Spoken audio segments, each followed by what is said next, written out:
हम दुश्मन नहीं है। आप बात को सुनो, गंभीरता से सुनो बात को।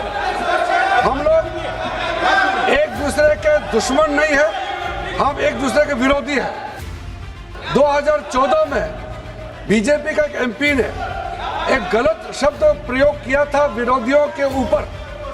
प्रधानमंत्री मोदी जी ने तुरंत अपना एमपी को माफी मांगने के लिए कहा और उन्होंने माफी मांगी। कल कांग्रेस के रैली में प्रधानमंत्री मोदी जी का कब्र खोदने के लिए बात कहा गया है कि देश के प्रधानमंत्री 140 करोड़ के नेता, विश्व में सबसे प्रसिद्ध, सबसे मजबूत नेता आदरणीय प्रधानमंत्री मोदी जी का कब्र खोदने के लिए कांग्रेस के रैली में बात कहा गया है। हम लोग एक दूसरे का विरोधी है, हम दुश्मन नहीं है। आप बात को सुनो, गंभीरता से सुनो बात को। कल कांग्रेस के रैली में प्रधानमंत्री मोदी जी का कब्र खोदने के लिए बात कहा गया है। ये इस देश के लिए बहुत दुखद समय है कि कांग्रेस पार्टी ऐसा शब्दों का इस्तेमाल करते हैं। हम लोग सब इस सदन का सदस्य है, अलग अलग पार्टी से। हम लोग एक दूसरे का विरोधी है, हम दुश्मन नहीं है।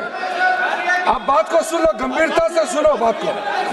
हम लोग एक दूसरे के दुश्मन नहीं है, हम एक दूसरे के विरोधी हैं। 2014 में बीजेपी का एक एमपी ने एक गलत शब्द प्रयोग किया था विरोधियों के ऊपर।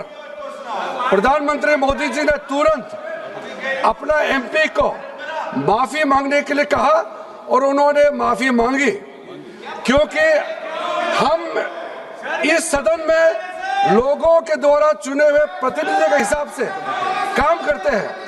कल कांग्रेस के रैली में प्रधानमंत्री मोदी जी का कब्र खोदने के लिए बात कहा गया है।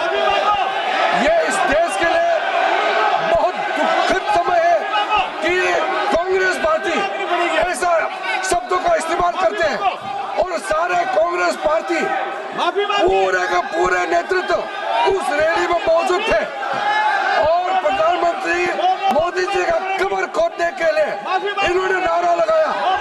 इस देश के लिए इससे शर्मनाक, इससे ज्यादा दुर्भाग्यपूर्ण कोई चीज नहीं हो सकता है कि देश के प्रधानमंत्री 140 करोड़ के नेता, विश्व में सबसे प्रसिद्ध, सबसे मजबूत नेता आदरणीय प्रधानमंत्री मोदी जी का कब्र खोदने के लिए कांग्रेस के रैली में बात कहा गया है। मैं चाहता हूं कांग्रेस के नेतृत्व माफी मांगना चाहिए, इस सदन के माध्यम से देश से माफी मांगना चाहिए। राज्यसभा में भी, लोकसभा में भी कांग्रेस के अध्यक्ष